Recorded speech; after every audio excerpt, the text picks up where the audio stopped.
The first time she heard it, she thought it was the wind. It was late at night, and the old house was filled with creaks and groans. But then she heard it again. When she brushed her teeth, the drain in the sink whispered, "Let me in." Then the water turned cold, and a foul-smelling sludge oozed up and out of the pop-up drain. She screamed and got sick to her stomach. The creature slithered down the side of the sink, leaving a trail of slime in its wake. Its skin was the color of old dishwater and hung in disgusting folds. Its eyes were huge and bulged like it was some kind of fish, and its mouth was full of needle-like teeth that glistened in the dim light. She threw herself away from the sink and splashed water on her face. She stared at her reflection, gasping for breath. But when she turned to look at the sink, the creature was gone. Had she imagined the whole thing? Was it just a figment of her overactive imagination? She tried to convince herself that she was being silly, but the memory of the creature lingered.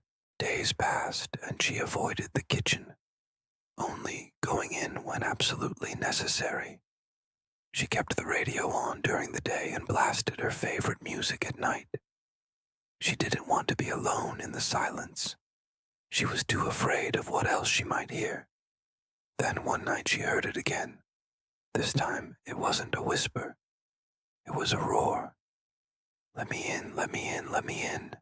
The drain began to gurgle ominously, and she watched in horror as the sludge began to rise.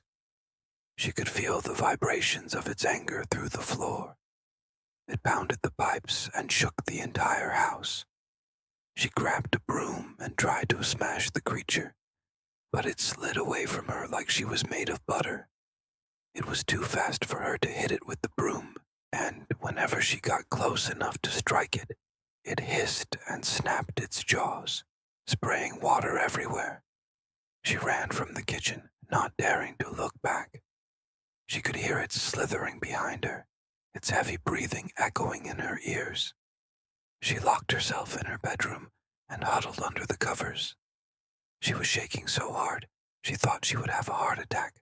In the morning, she found a note on her pillow. "Don't worry, I won't hurt you," it said. Then another note appeared. "I just want to be your friend." She started to cry. Who was this creature? Why did it want to come inside? Did it want to hurt her? She called a priest, but when he arrived, he couldn't help her. He blessed the house and sprinkled holy water around the sink.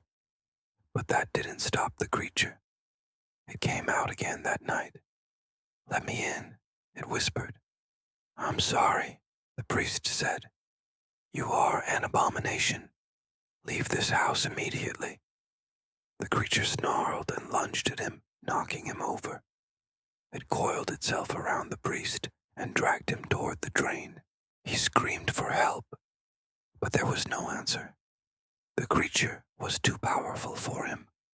It pulled him closer and closer to the darkness until he disappeared down the drain. She screamed and tried to pull him back, but it was too late. The creature had won. Now, it was after her. It slithered out of the sink and lunged at her. She screamed and fell backward. She braced for impact, but it didn't bite her. She opened her eyes and looked up at the creature. It was shivering. "I'm so cold," it said. "Let me in," it whispered. And then it vanished. When she brushed her teeth the next morning, she found a little girl standing in the sink. "Hello," the girl said. "Can you help me?" "What happened to you?" she asked.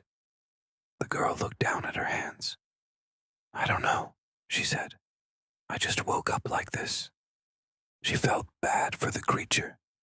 It must have been trapped in the pipes for a long time. "Come with me," she said. "I'll take care of you." The girl smiled and reached out a hand. "Thank you," she said.